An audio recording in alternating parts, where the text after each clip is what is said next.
This video is brought to you by GiveWell. Last Tuesday, Starmer's cabinet presented their Get Britain Working white paper to Parliament, which aims to alleviate the UK's chronic problem of economic inactivity. Their main target is ambitious, getting the employment rate up to 80% from its current level of around 75%, which means getting around 2 million more people into work. So in this video, we'll take a look at the UK's economic inactivity crisis, how Labour plan to get Britain working, and whether they can actually achieve it.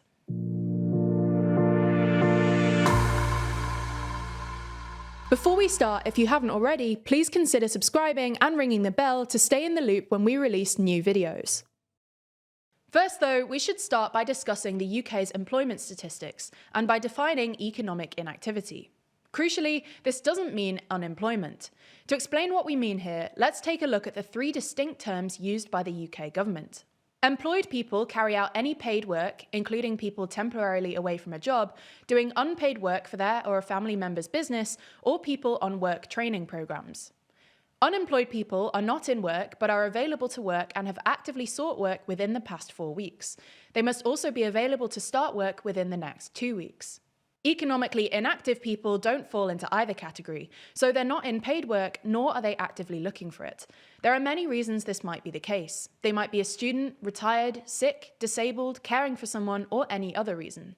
And it's this final group of people, the economically inactive, that Labour are trying to help get into work. According to the UK government, the UK remains the only G7 country with higher levels of economic inactivity now compared to pre-pandemic, with a record level of 2.8 million people out of work due to long-term sickness, which is forecast to rise to more than 4 million by 2028 to 2029, costing the government some £30 billion a year in working age incapacity benefits. Moreover, according to analysis by the CEBR, if the 2029 projected figure of 4.5 million economically inactive people were to obtain work, the increase in tax revenue to the government would be £82 billion. Now, there are also glaring regional disparities. In the second quarter of 2024, the UK's economic inactivity rate was on average 21.8%, but in the northeast, it's as high as 25.6%, and in the southeast, it's just 17.7%. Moreover, excluding students, out of the 20 upper-tier local authorities in England with the highest rates of economic inactivity, 11 are in the north, while none are in the southeast and only 2 are in London.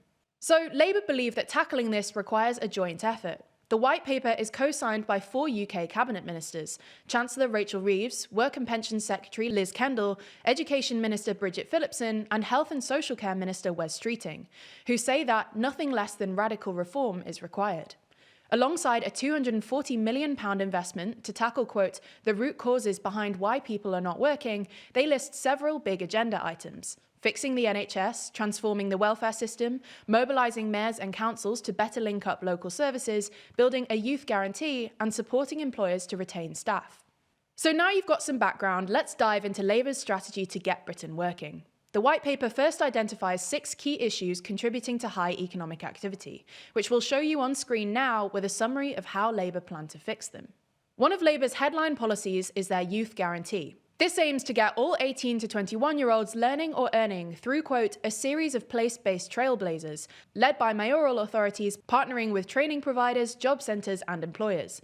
For context, the rate of economically inactive 16 to 24-year-olds is rising, and research suggests that if the UK could reduce the number of economically inactive young people by 1/3 to match Germany's rate, the UK's GDP could increase by 1.8% in the long term, equivalent to £38 billion. Another related solution is improving healthcare. That's because the share of young people citing long-term sickness, including mental health, as a barrier to workplace participation has soared to 1 in 4 in 2023, compared to just 1 in 10 in 2012. This is also a vicious cycle, as being out of work can negatively impact a person's mental health, which then prevents them from seeking work and so on. More broadly though, a quarter of all people aged 16 to 64 have a long-term health condition, classifying them as disabled, with disabled people 3 times more likely to be economically inactive. So on top of, quote, fixing the foundations of the NHS, Labour will also deploy Getting It Right First Time, or GIRFT, further faster teams to areas with the highest numbers of people off sick, hoping to reduce waiting times and expedite referrals to support services.